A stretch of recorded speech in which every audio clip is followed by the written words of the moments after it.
No matter what kind of journey we make of life, where we started out will always be part of us.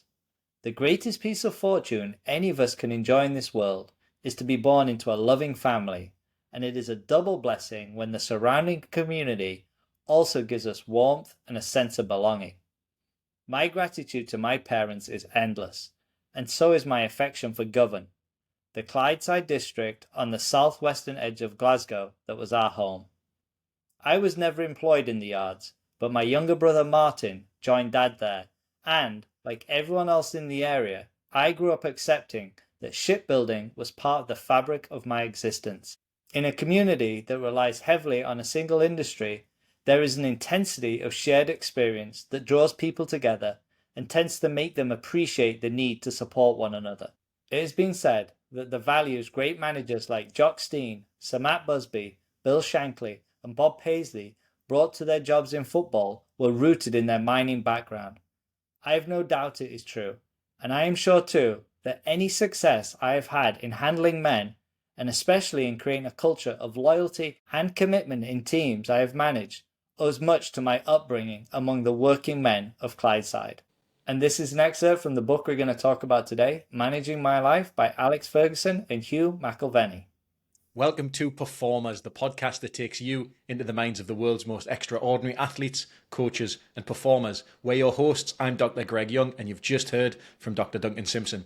As sports psychology experts, we'll guide you through the pages of their autobiographies, revealing the mindsets, strategies and habits that propelled the world's best to the pinnacle of their fields.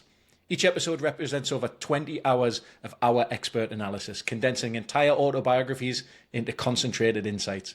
You gain not only the collective wisdom of these elite performers, but also access to over 30 years of our professional expertise in sports psychology. So listening to this, you're saving countless hours while accessing the distilled wisdom and proven strategies of the best in their fields. So Greg, a little bit about Sir Alex Ferguson and his list of accomplishments. He won 49 major trophies over 40 years of professional football management, which, for a little bit of context, is 11 more than Pep Guardiola, 23 more than Jose Mourinho, 29 more than Carlo Ancelotti, 32 ahead of Emma Hayes, who's the current US women's national coach, and 34 more than Jurgen Klopp, for those Liverpool fans out there. He won 11 major trophies at Aberdeen, including 3 Scottish Premier Division titles, and while at Manchester United, he won 38 trophies, including 13 Premier League titles, 5 FA Cups, 2 UEFA Champions Leagues, 1 UEFA Cup Winners' Cup, 1 UEFA Super Cup, 1 Intercontinental Cup, and 1 FIFA World Club Cup. And just to round it off, some personal honours, Greg. He was the Premier League Manager of the Season 11 times. He was World Soccer Magazine World Manager of the Year 4 times. He was the FIFA World Coach of the Year in 1999. Sports Illustrated's Greatest Manager of All Time in 2019. World Soccer's Greatest Manager of All Time in 2013. He's in a few Halls of Fame, the English Football Hall of Fame, Premier League Hall of Fame, European Hall of Fame, and Scottish Football Hall of Fame. He has 8 honorary degrees and was knighted by the Queen in 1999. That's quite a lot. Yeah, so a decent list of accomplishments. And for context, this book is the first of his 3 books, and I think in time we'll probably get to the other ones, but this takes us up to 2010, 2011. It was still a massive task. It's over 500 pages, but an amazing career. To distill this into one podcast is going to be a challenge, so are we up for it? I'm up for it. Let's go for it. Our first home was in Broomland Road, 2 bedrooms and a kitchen at 1667 Govan Road, and it was there that all my upbringing I remember took place. We were very fortunate to have an inside toilet. Most residents of the Govan tenements had a shared lavatories located in the stairwells of their buildings. Our facilities did not stretch to a bath, other than the big zinc one which was kept under the recess of the bed in the kitchen, where Mum and Dad slept. The term applied to that room may be misleading. In fact, it doubled as a kitchen and a living room and was the hub of family life, as in most Glasgow homes. We had the original fire range, where a lot of the cooking was done, and a bunker for storing coal. Space was tight, but there seemed to be enough for everything we needed. Nobody could have had a better home than I had. Martin and I were never without the reassurance that came from knowing our mother and father invariably put our interests ahead of theirs, that they felt nothing was too good for us. We benefited too from the support that flowed in from the wider reaches of our family on both sides. Greg, what do you think is the impact of growing up in such modest circumstances on a person's character and success later in life? Well, I think being humble and hungry is a really good recipe for success, and it's easy to romanticize humble beginnings as a sort of a crucible, as it were, for character development. But let's not ignore the really harsh reality here. For me, this is really similar to Pat Summitt in episodes 5 and 6 and her tough and humble upbringings in Tennessee. While a tight-knit family can provide emotional support, I think the lack of resources can also impose significant stress on the family and on the family unit. It's not just about building resilience, it's about how do you navigate that minefield of potential setbacks. So sometimes overcoming these challenges isn't just a testament to one's character, but it's also a little bit of luck and a little bit of timing. And I think it's also worth noting the historical context of this, that Alex Ferguson was born in 1941 during the Second World War, so he doesn't really have a ton of choice here. Great point. So a little more about the area, and he says, Govan in those days was a vibrant place, with a population which, by the end of the Second World War, had risen well beyond 100,000. To me as a child, life around the tenements had all the buzz and variety conveyed in films showing streets in the poor areas of New York earlier this century, like Godfather 2. On Saturday mornings, our neighbourhood was alive with noise and movement of organ grinders, fruit sellers, backcourt singers, and bookies runners competed for whatever few shillings people had to spare. Nobody could say it was the gentlest environment. My first school, Broomland Road Primary, was rated the worst school in Glasgow, with the highest ratio of boys on probation.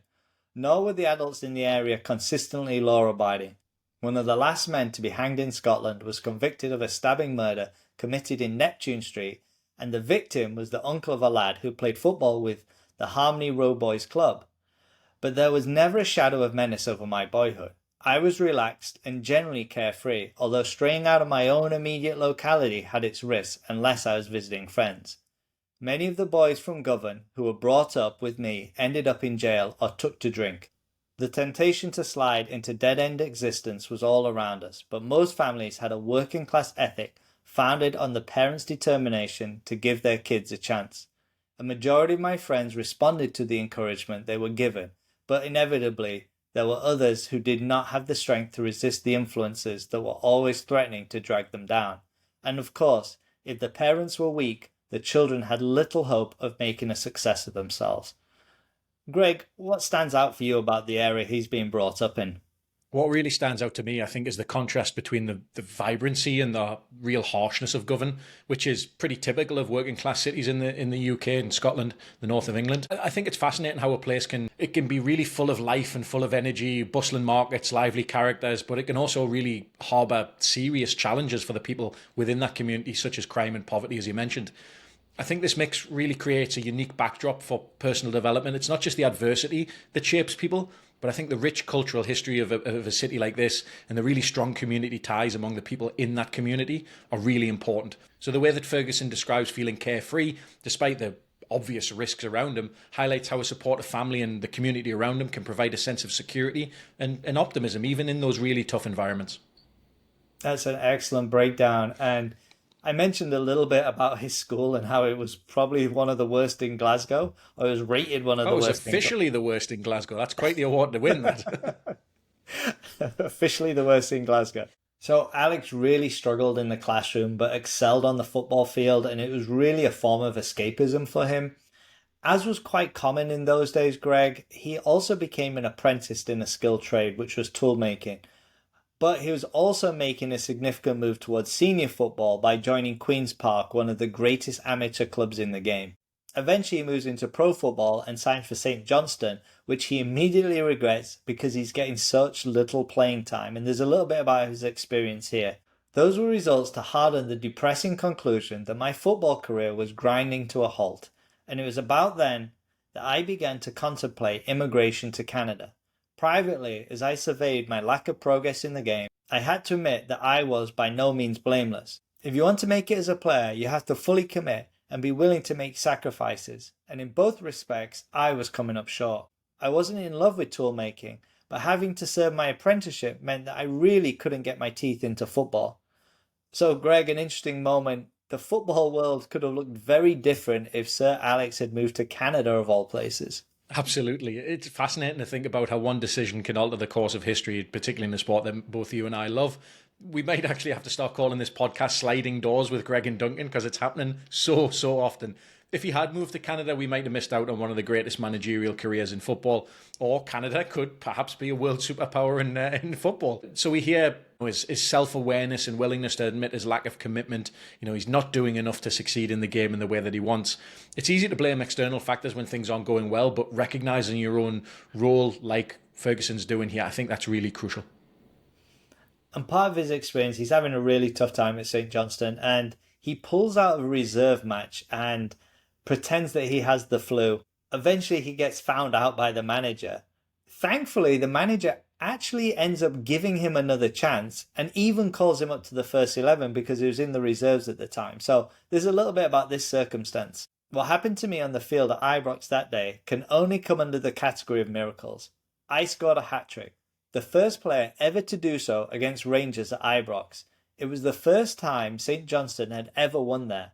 A local boy, born and brought up within 200 yards of the ground, scoring 3 goals to meet the mighty Rangers, the team he had supported all of his life. It was just too crazy for words. I do honestly believe that some power somewhere gave me a break, and that it was a signal for me to grasp this opportunity and not ever to forget the responsibilities that came with it. Time and again, my thoughts wander back to that day. My efforts to rationalize the events even leave me none the wiser. But since then, I have never been skeptical about the existence of influences beyond ourselves. My life changed from that day, and no matter how many twists the roads took, it led upwards. In trying to make full use of my big breaks, the immediate problem was my slowness in recognizing that my priorities had to be different from those of my mates with whom I was socializing. As a manager, I have constantly stressed to young players coming to the club that however genuine friends outside the game may be, they simply do not have the same agenda as professional sportsmen. So Greg, to reiterate, the manager could have sacked him. He brings him up to the first team. His first game is against Rangers. He scores a hat-trick against Rangers at Ibrox. No player's ever done that. And this is his big break. So again, another sliding doors moment perhaps. Did we fact check this book? Because it sounds a little bit too good to be true, doesn't it? Living within 200 yards of Ibrox and then going and doing that. And of course, it's pretty unusual for a manager in those days to promote him to the first team rather than punish him for essentially lying and saying that he had the flu. Now, it's obviously tempting to chalk this up to luck, and I lean towards the idea it's about readiness, meeting opportunity, that kind of definition of luck, as it were. And let's not forget, the same situation could have gone unnoticed if he hadn't delivered a hat-trick. So it's a mix of preparation, timing, and yes, maybe a sprinkle of luck. So jumping ahead, in 1964, he moves from St Johnstone to Dunfermline. Interestingly, during that time, he's really early in his playing career here, but he begins his coaching journey by taking some of his coaching badges, and he's always had this eye on coaching and management. He's actually playing really well for Dunfermline, and he signs for his boyhood team, which is Rangers, and he signs in 1967. Now, you'd anticipate at this stage in the story, everything's going to be rosy because he's signing for his boyhood club, and he couldn't have been happier about this, but it all turns pretty sour. And he says, "The boots I carried under my arm when I stepped through the front door of Ibrox for the first time as a Rangers player were dumped in the rubbish bin within minutes. How could I know then that there were certain people inside the great club who would make it their business to do the same with the dreams I had cherished since playing street football as a boy a few blocks away? No other experience in nearly 40 years as a professional player and manager has created a scar comparable with that left by my treatment I received at Ibrox.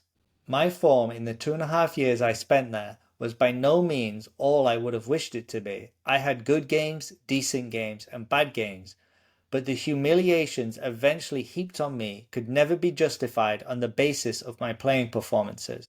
I finished my first season as the club's leading scorer with 23 goals, but already I felt a powerful current of rejection from Davy White, who had taken over as manager by that time. What I sensed coming from Willie Allison, the former journalist who was in charge of Rangers public relations and who had an alarming influence on the thinking of the club's elderly chairman, John Lawrence, was something different. It was nothing less than poisonous hostility. Alison was a religious bigot of the deepest dye. I had a thoroughly Protestant upbringing, but of course Kathy is Catholic, and so were my mother's family. Such facts were sure to count for much in the twisted mind of Alison, and as an intriguer behind the scenes of Ibrox, he was as dangerous as he was despicable. Perhaps I should have foreseen trouble when, on the day I signed for the club, one of the directors, Ian McLaren, asked me about Kathy's religion. But that's what happens when you desire something as badly as I wanted to join Rangers. You are willing to dilute your personality to make the dream come true. So Greg, he's signing for his boyhood club, as we've mentioned, and this is supposed to be a dream come true. But for Ferguson, the experience at Rangers over 2.5 years was really far from that. How do you think actually dealing with such hostility and disappointment maybe shaped him as a person and perhaps as a manager? Well, I think we should put a little bit of context around the Protestant Catholic thing and Rangers and Celtic. So the two major clubs in Glasgow, Glasgow Rangers and Glasgow Celtic. Rangers are the Protestant club, Glasgow Celtic are the Catholic club. So obviously that's what he's talking about here. But to answer your question, it's a harsh reality that sometimes fulfilling that lifelong dream, it doesn't go as expected. And Ferguson's experience at Rangers is really a prime example of that. It doesn't sound like it could particularly go much worse. So instead of being a really triumphant chapter that you said at the beginning of that paragraph, it certainly isn't all roses. It became a really painful learning experience for him. And I think this kind of adversity can either break you or build a deep resilience for you. So for him, I think it likely instilled a strong sense of self-reliance and a thick skin, which are really crucial qualities for his later success as a manager. Yeah, and towards the end of his time at Ibrox, he's playing for the reserves and really not getting even a chance in the first team. And eventually he he gets sold or moved on to Falkirk, and also gets his first coaching gig as kind of the player coach. The manager at Falkirk gets the sack and also encourages Alex to apply for his job. But he's only 31, and he said, he still wants to continue playing. He moves to Ayr United in 1973 because he wants to play a little bit longer. Simultaneously, he's learning the pub trade, and he's a landlord, and he acquires a pub in Kinning Park. And I love this section. So he says, I decided on one in Kinning Park, which is just along the road from Govan. The pub was in the Dockland area, where it was said the lampposts were taken in at night. But I wasn't looking for a place that was genteel, just one that was busy. Of course, I still regarded myself as a footballer rather than a publican.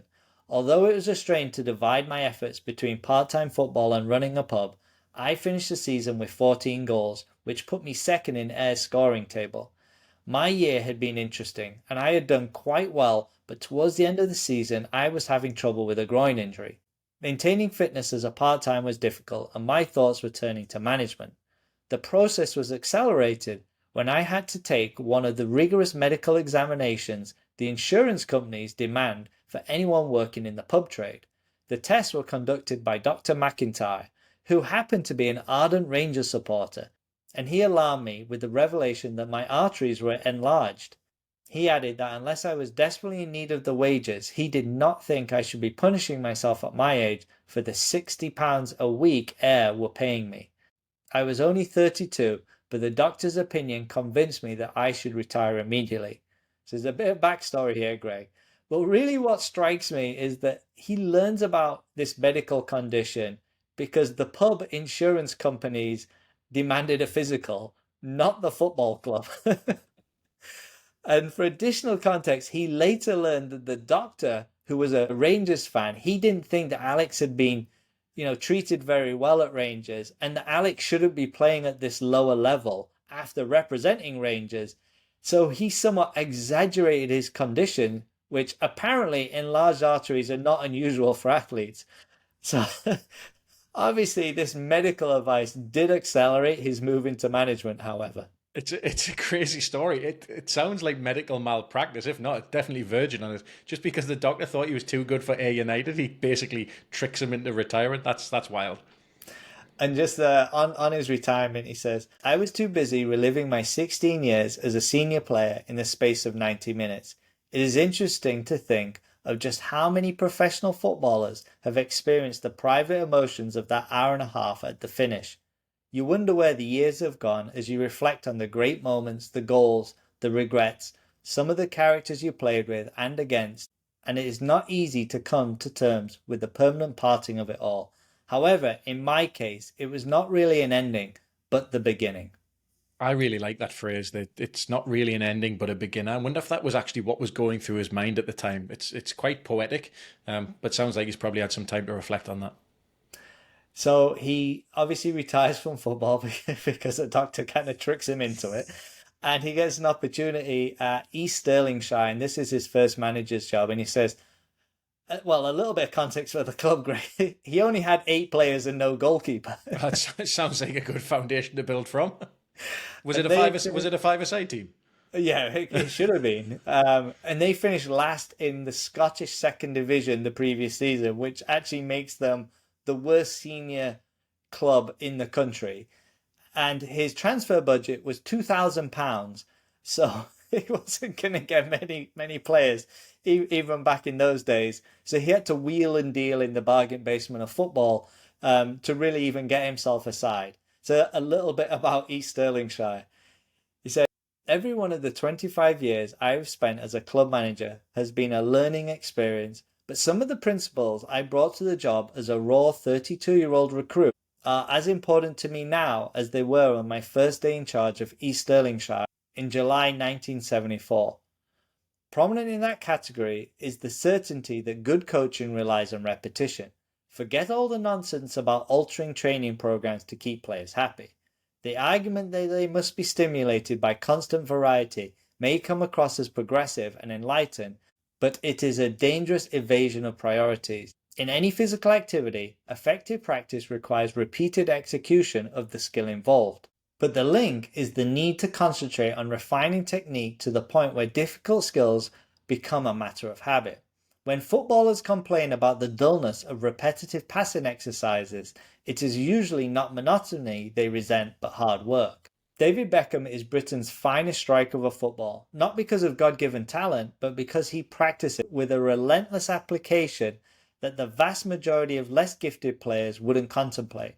Practice may not make you perfect, but it will definitely make you better, and any player working with me on the training ground will hear me preach the virtues of repetition repeatedly.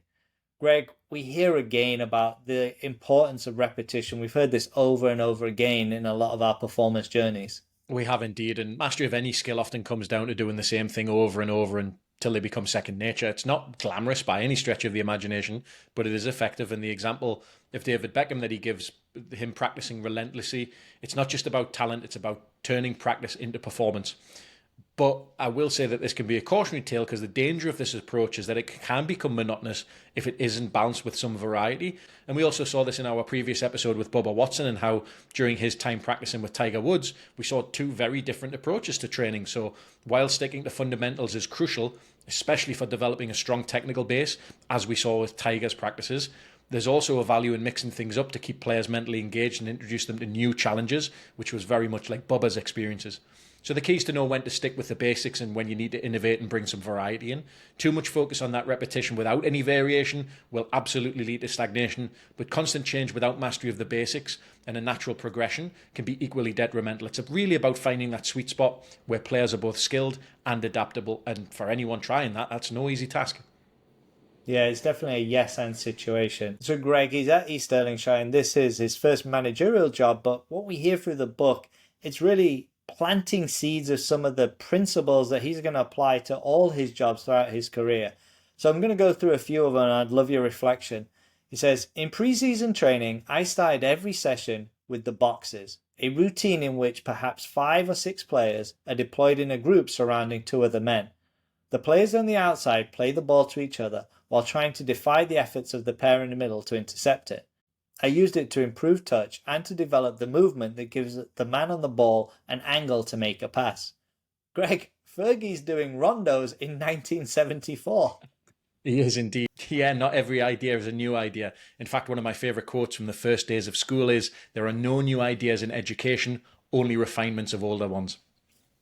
I like that one. And as well as rondos, Fergie was somewhat ahead of the curve on several other aspects, what we would consider common practice in modern football. So with regards to building a youth system, he says, applying another one of my early principles, that has remained close to my heart, I sought to create a youth policy at East Stirlingshire by inviting local young players to Firs Park for coaching.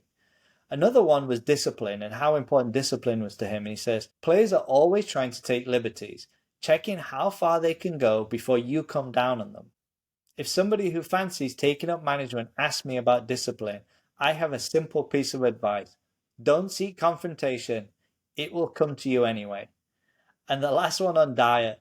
He says, the board gave me permission to have the players in for training on a Saturday morning and take them for lunch. Long before nutritionists came to the scene, I had strong views on eating before games. What the hell is this? Was the common reaction to grilled fish, toast and honey that were served up. But they accepted that I knew what I was doing. So Greg, we're hearing some of the key principles that Ferguson is instilling early. And of course, there's nothing quite like on-the-job training to expedite that learning process. And he says, I was learning something new about management every day. And although I was making mistakes, I was not repeating them. In the main, I was acting on instinct, but I discovered that when I reached decisions quickly, I was drawing a positive response, especially from players. I tested myself all the time. When a player was talking to me, I was making rapid analyses and assessments in my head so that I could give a quick, clear answer. If I was unsure, I would encourage more dialogue until I worked out a sound reply. As a player, I was never happy when a manager responded with vagueness or groping indecision. So Greg, Ferguson talks about the importance of not repeating mistakes and making quick, decisive responses. How crucial do you think these qualities are for successful leadership? And can too much decisiveness ever be a drawback? Good question. I think quick decision making is often seen as a hallmark of strong leadership, and for good reason too. It kind of inspires confidence and provides clear direction. So Ferguson's ability to analyze the situations quickly in his head as the other person speaking and respond in a really decisive way probably helped him earn the respect of his players and avoid any pitfalls that comes with indecision.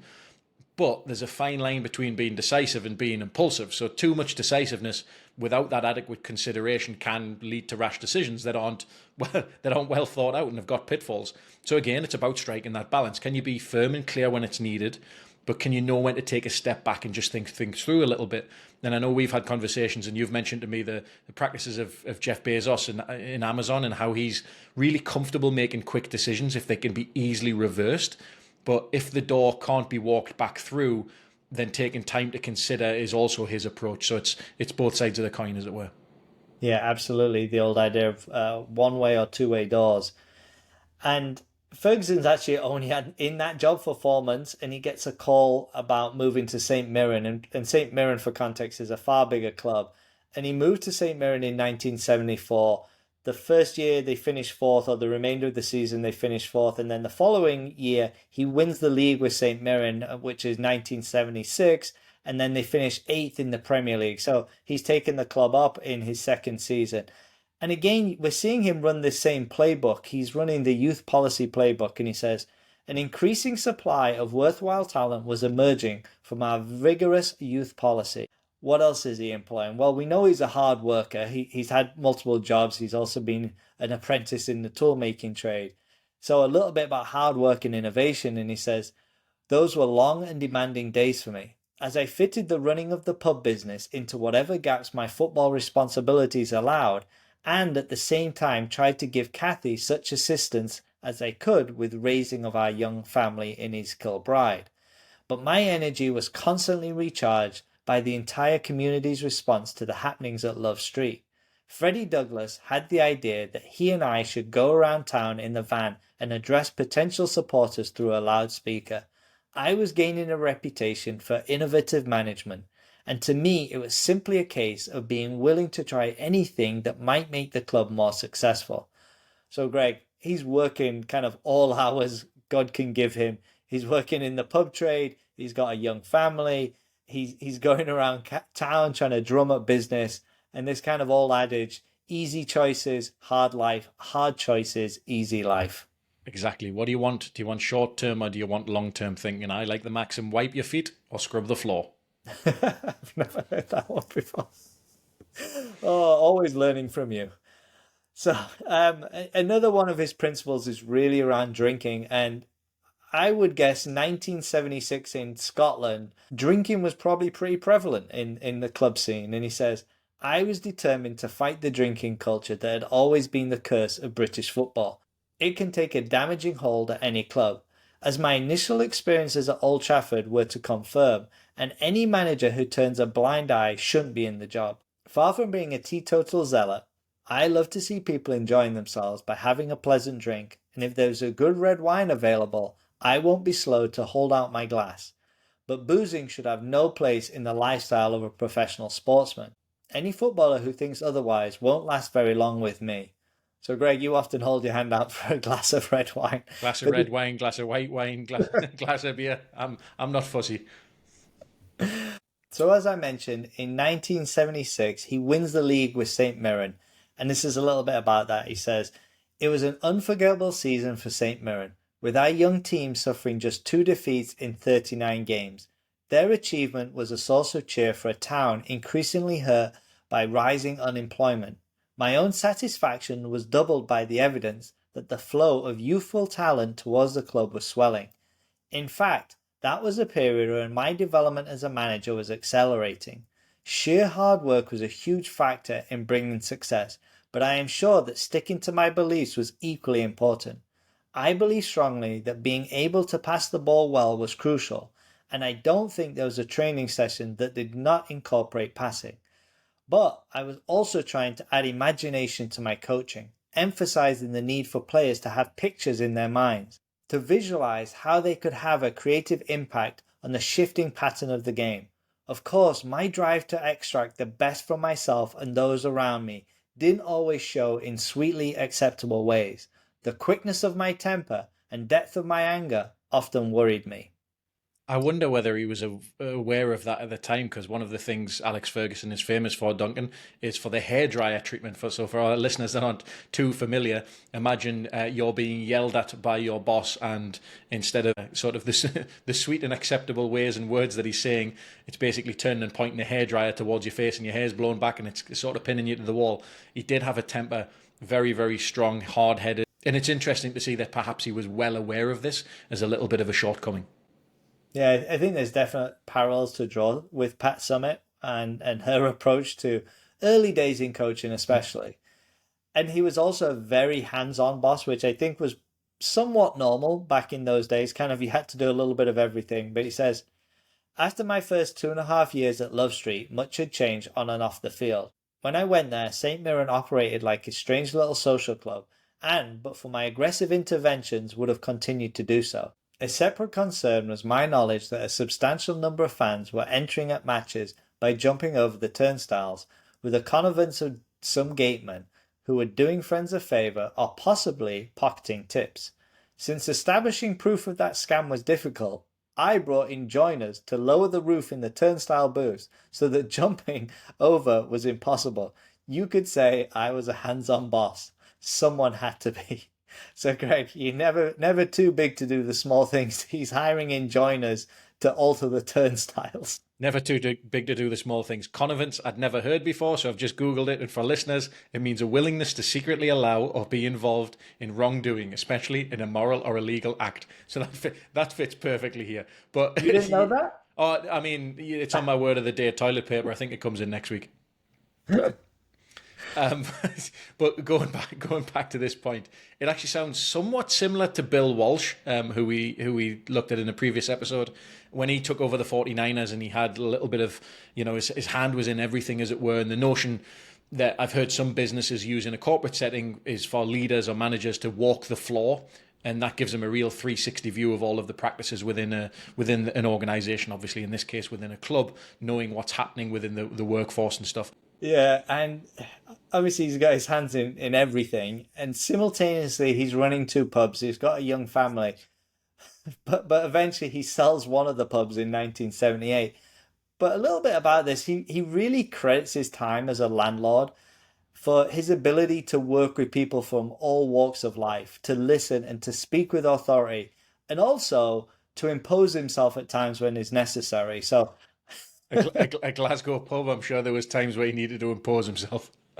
yeah, it wasn't in the greatest of areas. So He's having success at St Mirren, and in 1978, Aberdeen come calling.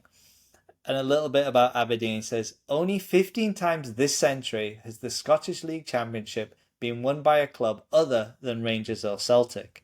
The statistic alone should explain the priority I saw as crucial to success at Aberdeen.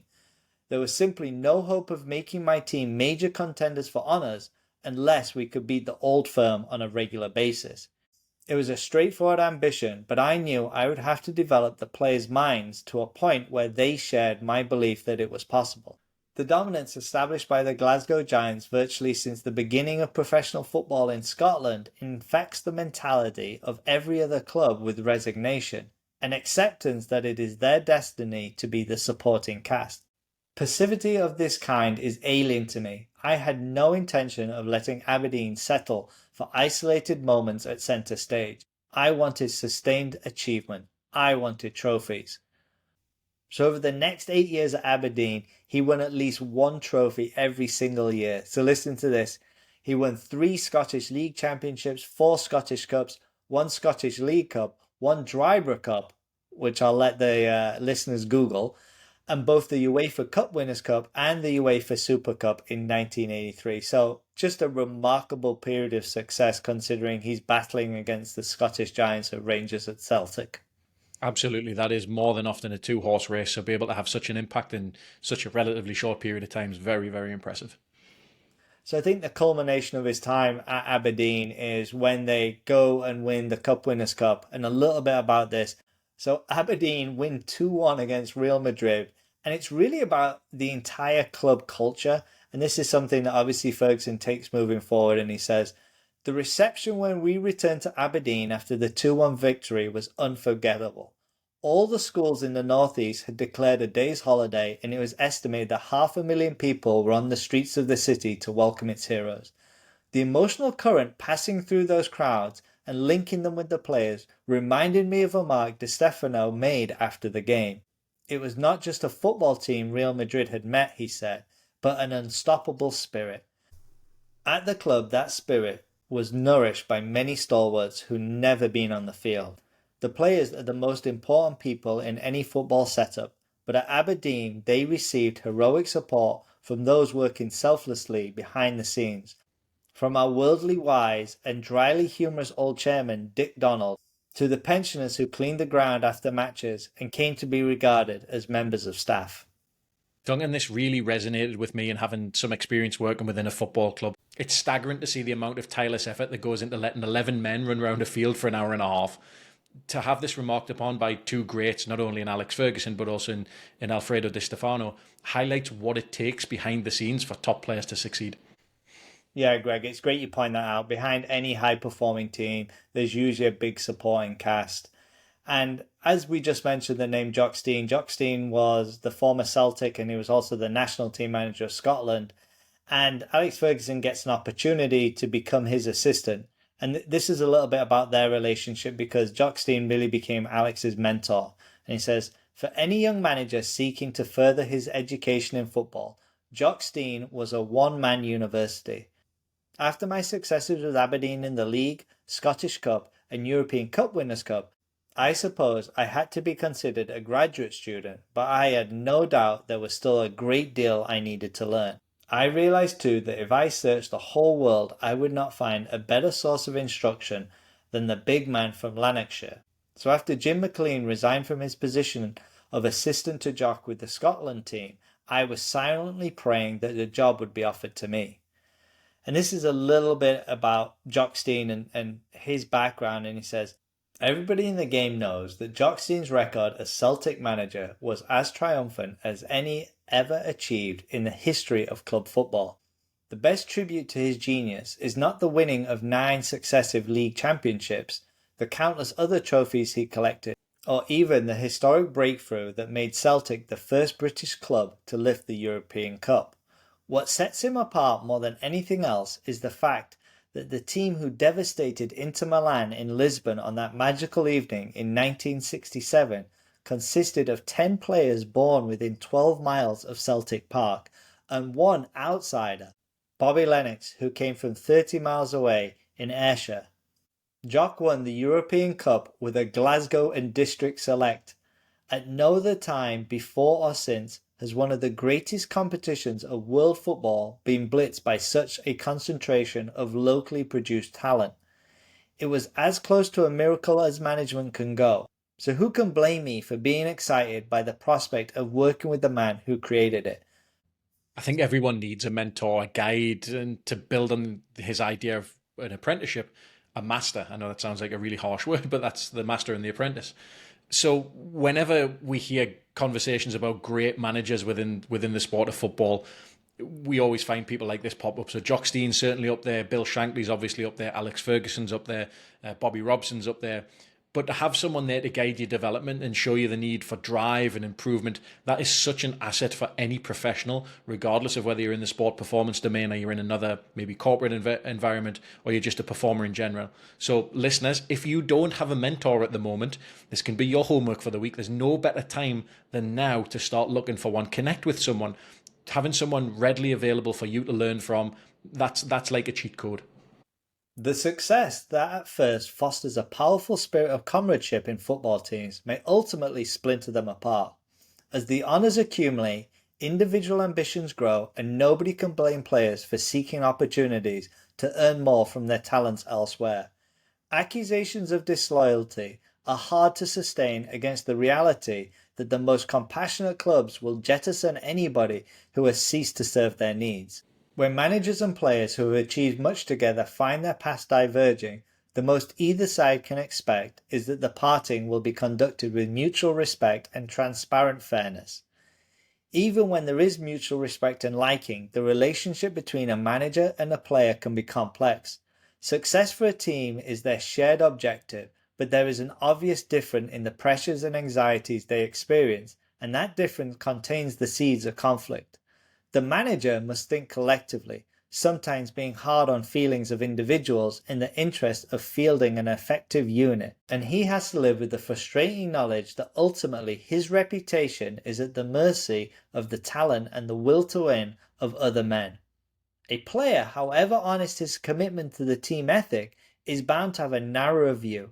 Every game he plays is a statement about himself, and any outside threat to his own perception of his worth, especially if it comes from the manager, naturally stirs resentment. Some of the best alliances between players and managers has been volatile.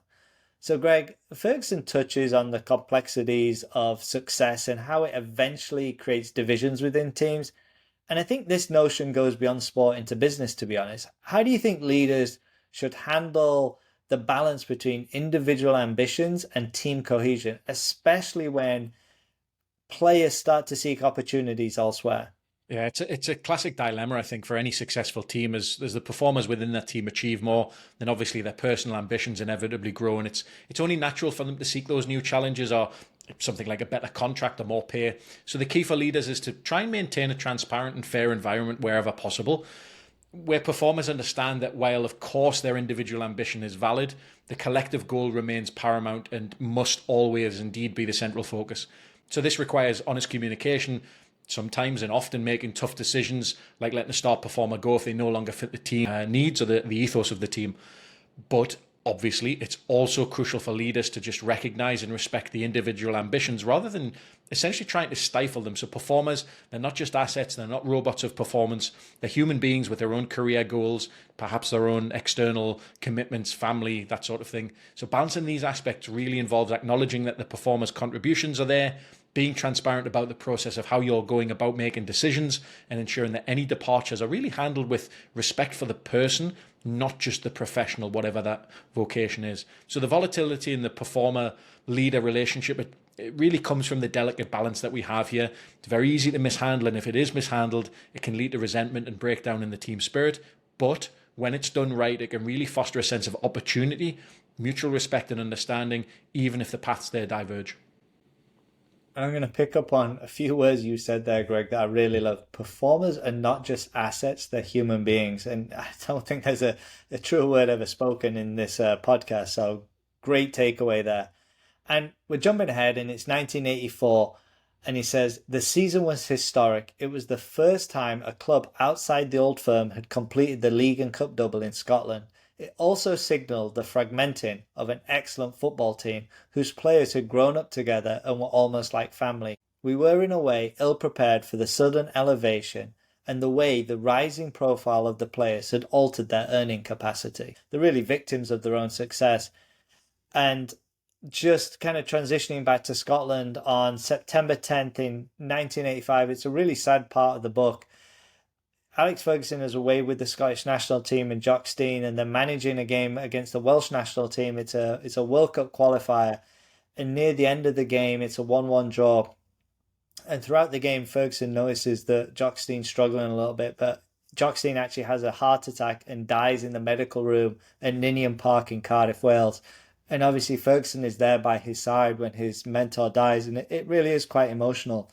And for context for the listeners, Ferguson agrees to take over from Jock Stein, and he ends up managing Scotland in the World Cup. There's all sorts of situations, and as Ferguson says in this book, that's probably a whole book just by itself. There's some of the difficulties, and he's managing two jobs here. He's got the Scotland national team job and Aberdeen, and it really becomes a lot. And ultimately, his time at Aberdeen is coming to an end. The team's splintering. He's having this opportunity with Scotland. And this is a little bit about that kind of departure. And he says, in addition to the approaches from Ibrox, during my time at Aberdeen, I had turned down serious offers of managers' jobs at Arsenal, Tottenham Hotspurs, and Wolverhampton Wanderers.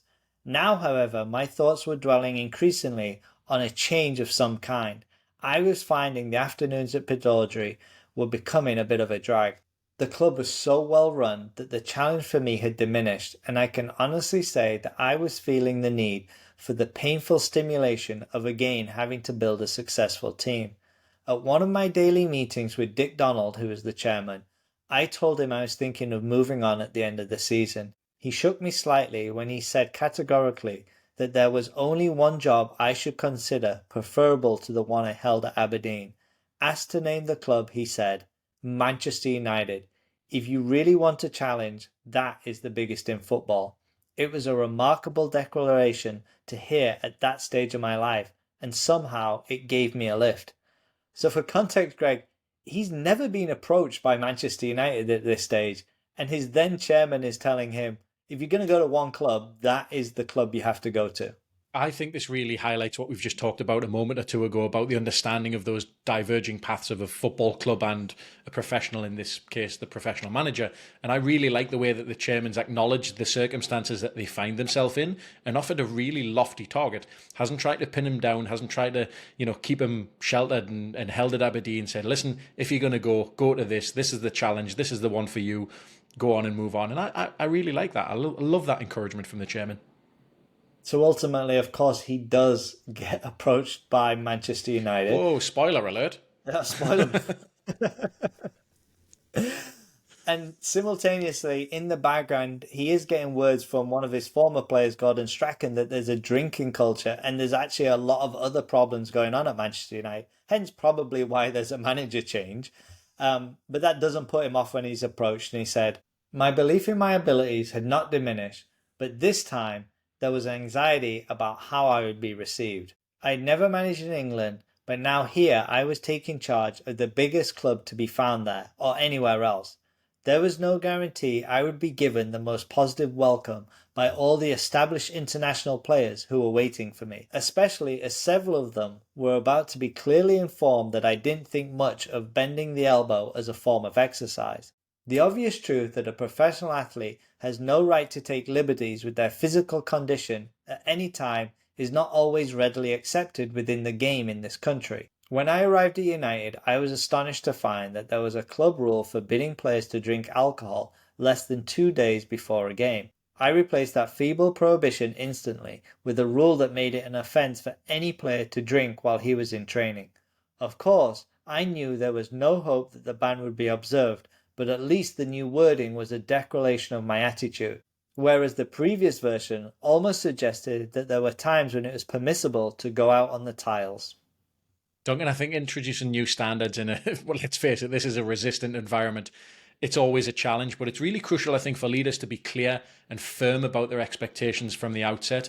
I think the key here is to communicate the rationale behind the changes clearly and consistently, and obviously here early. So in Ferguson's case, it's about professionalism and maintaining peak physical condition, and that's how the messaging has to come across. The new common parlance for these standards is the non-negotiables, and really those non-negotiables are there to help align behaviours with the goal of peak performance. And I think that's what he's trying to do here, get that culture out because it's not beneficial for what we're trying to achieve as a football club. Well, there's a little bit of a story, and his time doesn't start very well. Because apparently Ron Atkinson, who was the outgoing manager at Manchester United at the time, throws himself a farewell party on the on the Thursday night. They have a game on Saturday, and That sounds Ron, very on brand. yeah, very on brand. And of course, Big Ron didn't invite all the players, and some were very happy to see him leave. But Ron's timing wasn't good, as there was a game which they lose 2-0 to Oxford, of all teams, on Ferguson's first day. Thanks for just rolling that grenade in the door, Ron, and slowly closing the door. Get them smashed so they can go out and lose to Oxford. Immense. So after that, there's a little bit here from Ferguson. He says, I made it plain that I meant to put an end to Manchester United's reputation of being almost as much of a social club as a football club. I told them they would have to change their ways because I certainly wasn't going to change mine. The confrontational approach raised a few eyebrows, but that didn't bother me. To hell with soft shoeing around such a major issue. I had been depressed by the poor standard of fitness United revealed at Oxford, and while I accepted the introduction of a far tougher regime of endurance training would have to be gradual, I was in no mood to be similarly patient about the destructive drinking habits.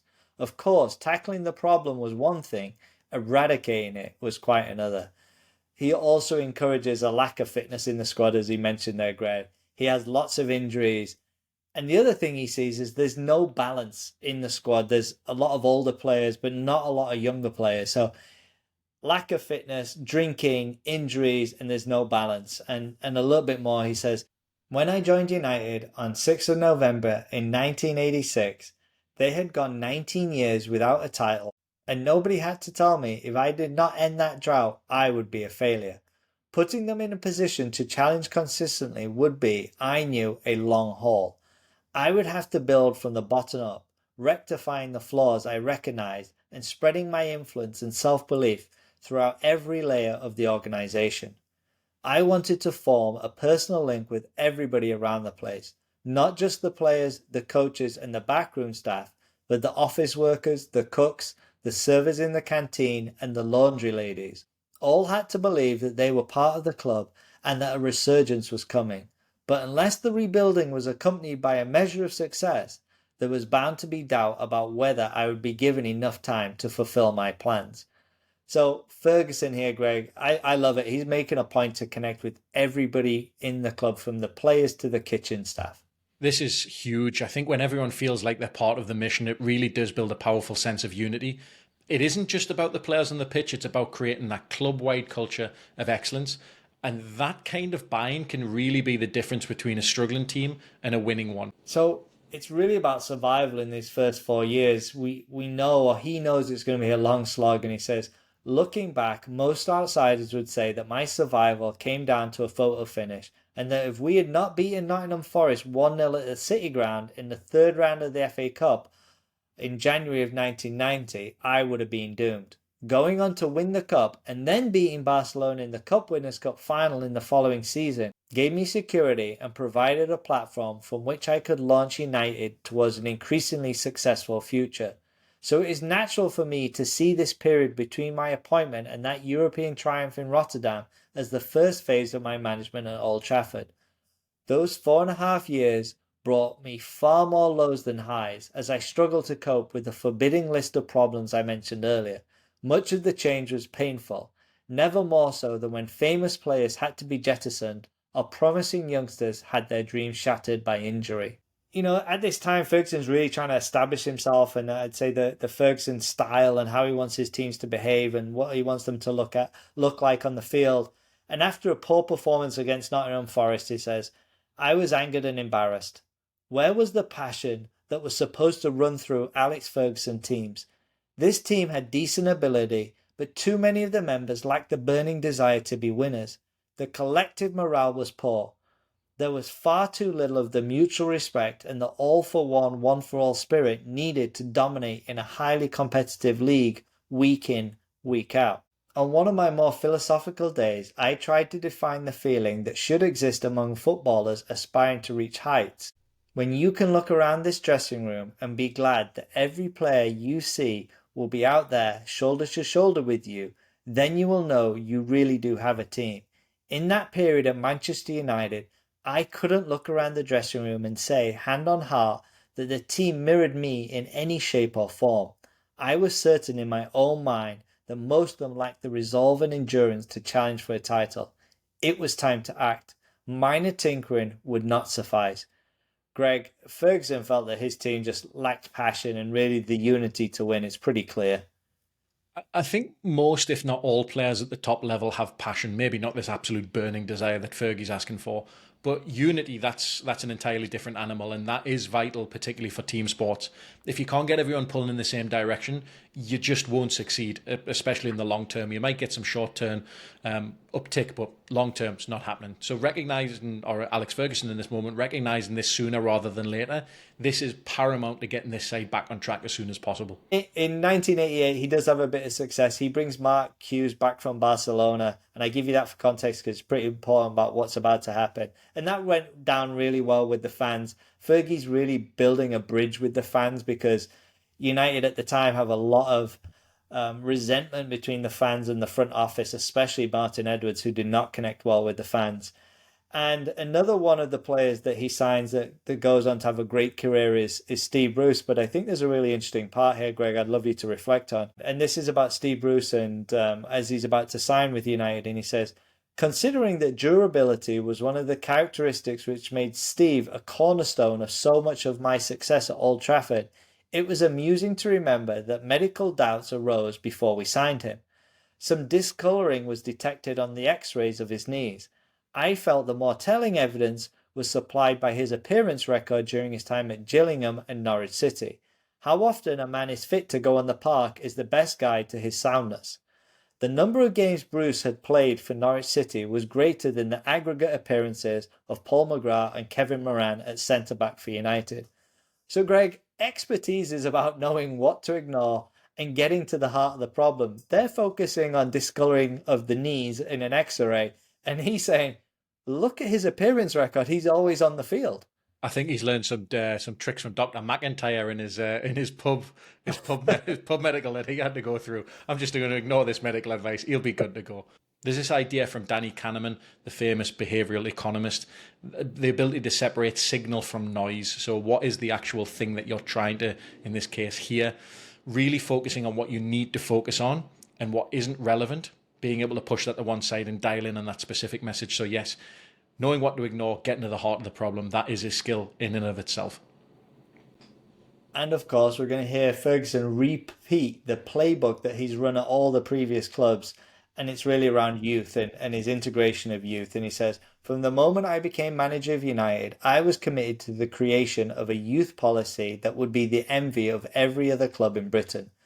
The first imperative was to find the raw talent, and when I took over, I was appalled by the shortcomings of our scouting network. I called for maps of Manchester and Greater Manchester, and on them I marked out which scouts were responsible for which areas. Everyone at United was becoming aware that my management philosophy was based on dedication to building an entire football club, not just a first team. I could feel a new determination spreading through the place, and nowhere was it stronger than in the nurturing of the talented schoolboys we needed unearthing. For those working on those youth programs in football, the ultimate satisfaction and incentive is the emergence of a player with dazzling possibilities, and just such a boy came our way. The reports were good, and it was arranged that Ryan would take part in a trial at the Cliff. When he did, he gave me one of those rare and priceless moments that make all the sweat and frustration and misery of management worthwhile. A gold miner who had searched every part of the river or mountain and then suddenly finds himself staring at a nugget could not feel more exhilaration than I did watching Giggs that day.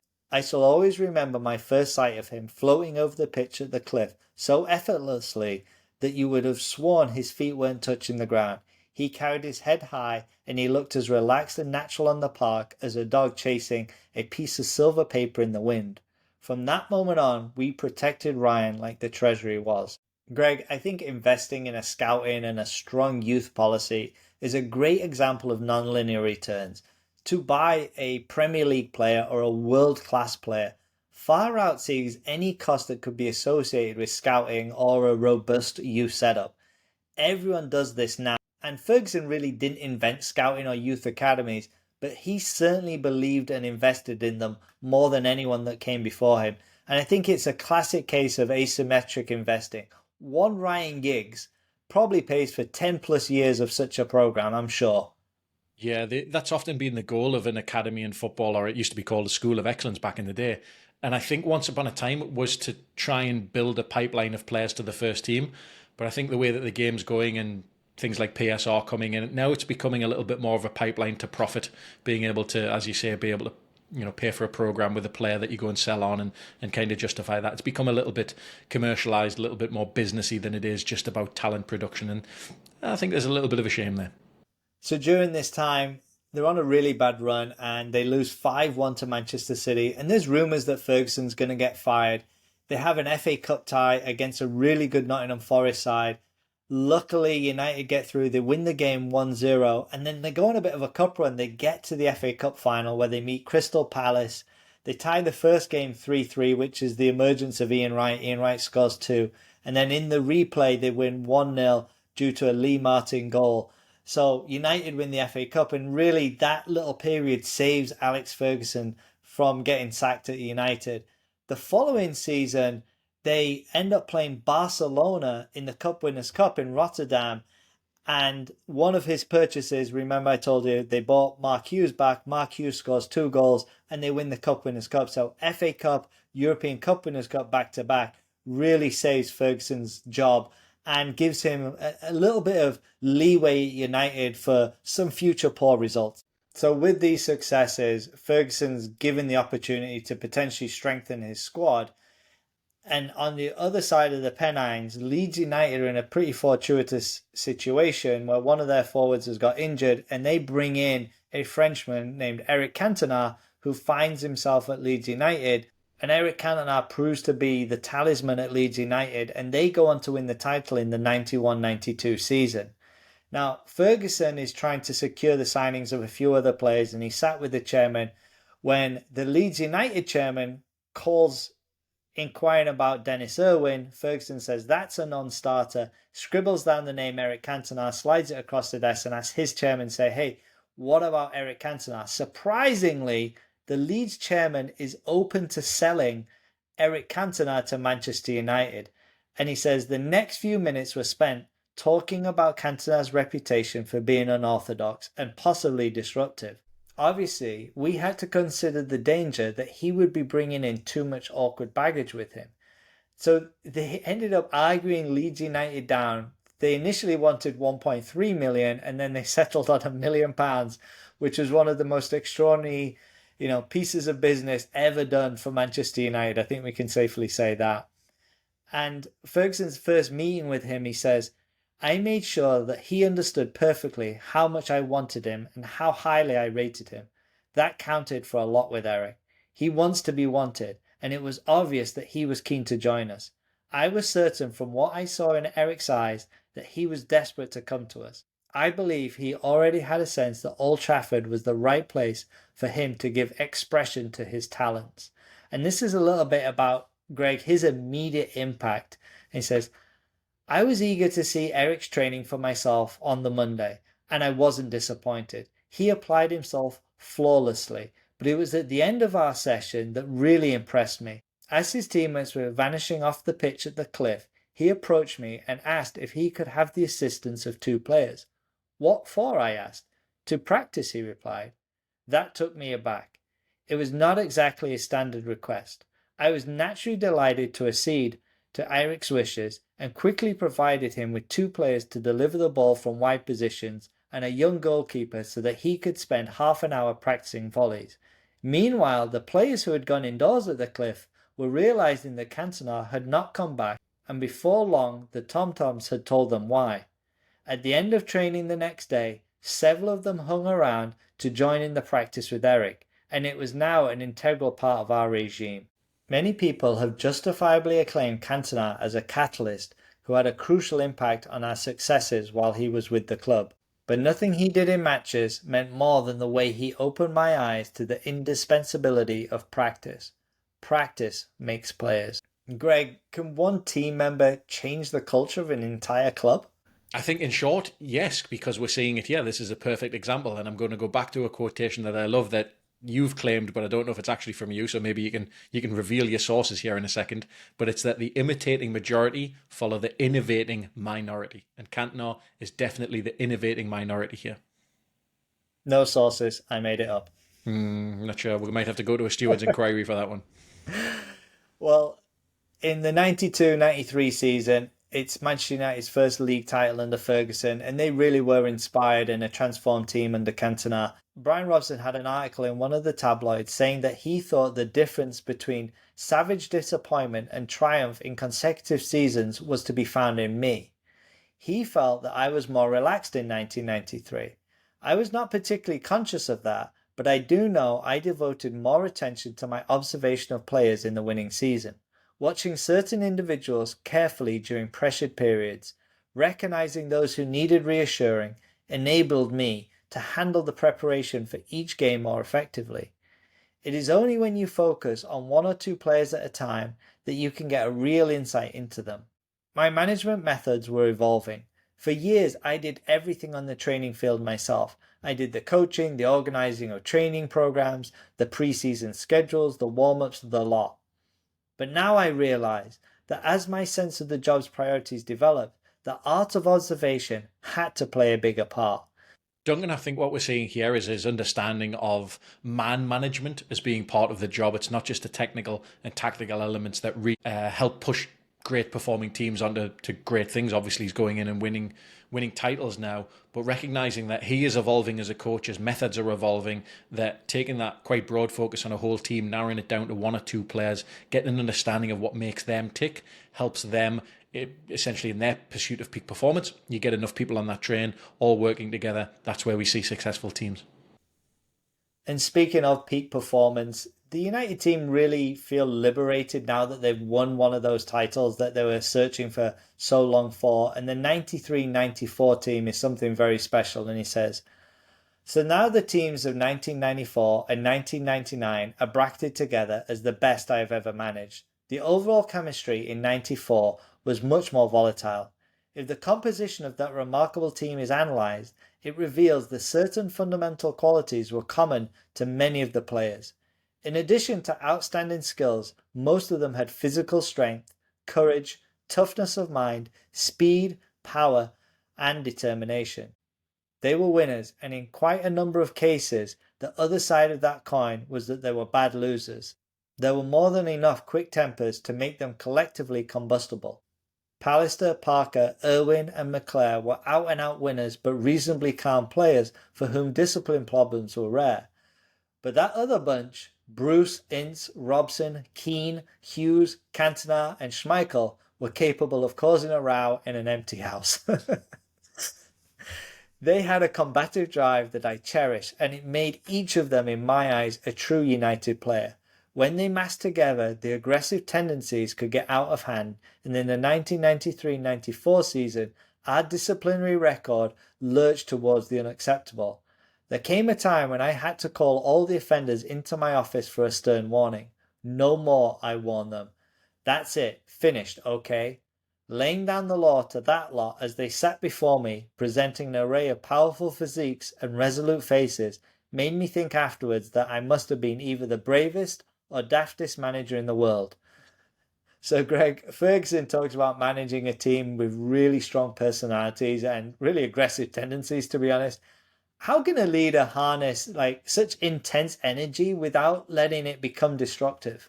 That is a lot of intense personalities. I think most teams would be lucky to have one of those personalities, not 7 or 8 of them.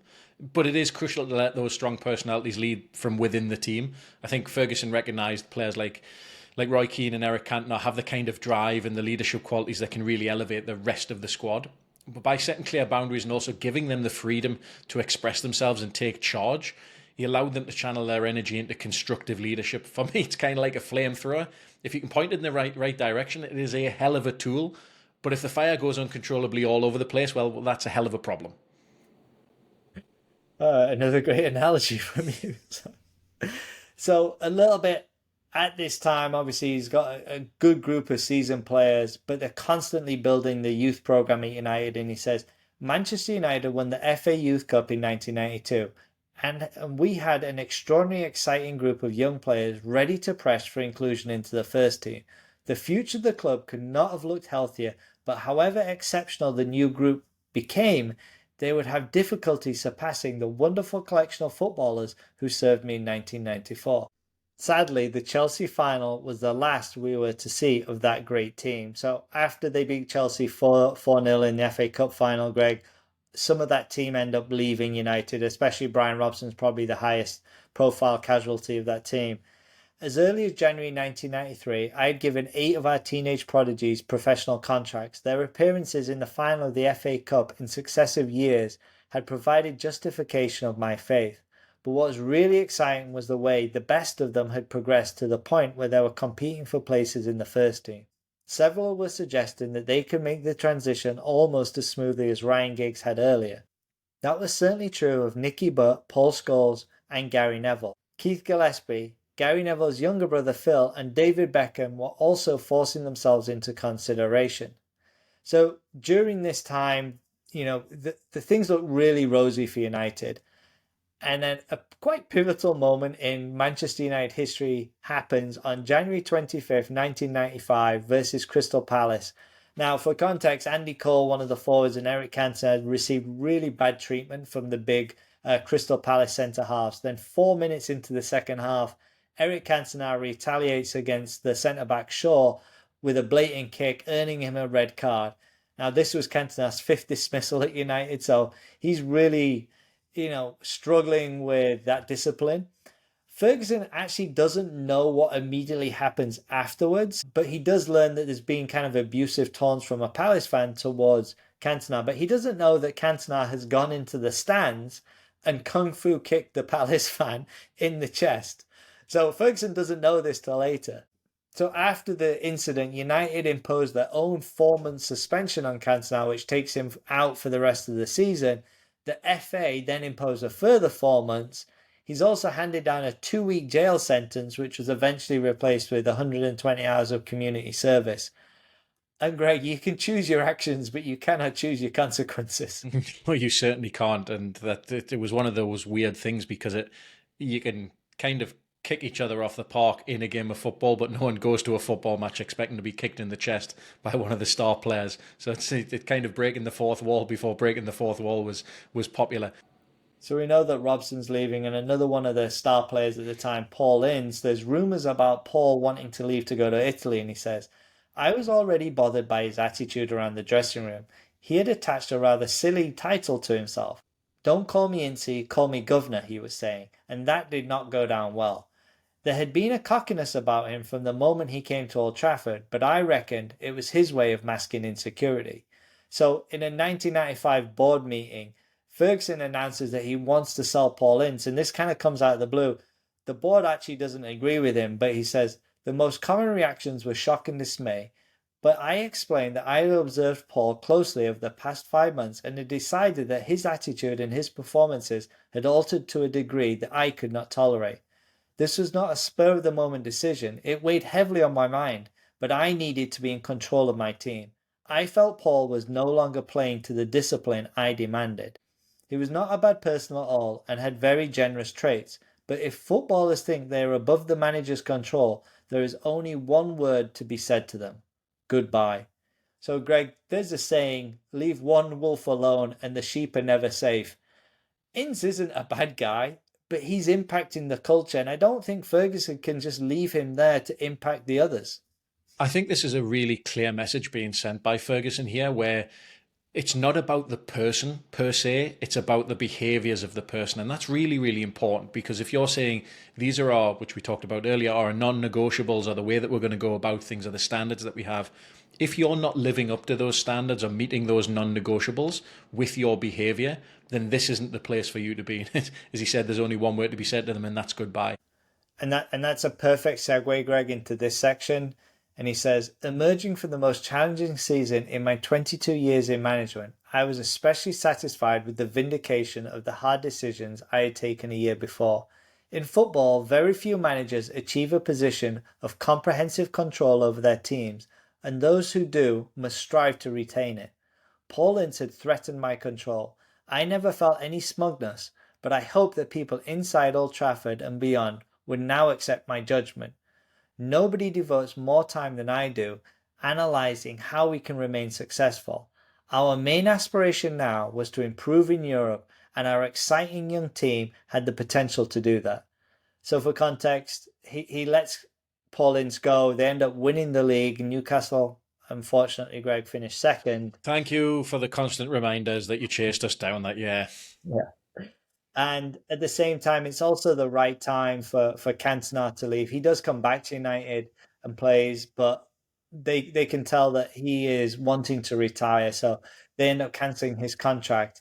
And I thought this was really interesting because United have always been criticised as a club for spending a lot of money, which they have done, especially over the last 10 years. I'd love your take on this. And he says, when, before the 1996-97 season, I sold Lee Sharp to Leeds for 4.5 million, the deal meant that, with Hughes, Ince and Kanchelskis already gone, transfer fees totaling 19 million had come into the club in under 2 years. I had been nearly 10 years in a job, and my overall deficit in transfer business over that period stood at 4 million, which was extraordinary considering how much had been spent by other clubs who had not achieved a fraction of our success. Nothing encouraged me more than our capacity to survive the departure of important players without any reduction of our effectiveness on the field. Over 3 seasons, we had lost Parker, Bruce, Ince, Robson, and Hughes. So Greg, he really is wheeling and dealing in that stage. At the same time, he's still battling with the chairman. Martin Edwards was incredibly frugal at this time, and that he's trying to buy Dwight York for 12 million. And this is a little bit of a passage to kind of give you an insight into Ferguson. He says, I trotted out a pretty impressive catalogue of the purchases made since my arrival, a collection of outstanding players who, along with our homegrown produced talent, had built United into a dominant force of English football in the 90s. Anywhere they looked on the list, they could find remarkable figures such as Hughes, McClare, Bruce, Pallister, Irwin, Schmeichel, Sharp, Ince, Kanchelskis, Keane and Cantona. If you don't recognise that I am the best person to judge which players should be brought by this club, I may as well leave now, I told Martin and Sir Ronald. That seemed to settle the York debate. But I could not feel happy about the situation in which I had been placed. Once again, I reflected that if all this had happened some years earlier, my pride and temper wouldn't have allowed me to tolerate such a farce. So Ferguson is obviously being successful, but he does not like being questioned about his transfers, and he wants complete control at United. But Martin Edwards, there's a healthy relationship, but there's a back and forth there, and it's probably what Ferguson actually needs at the time too. I think a little bit of give and take and some challenge on decisions and can you justify your position.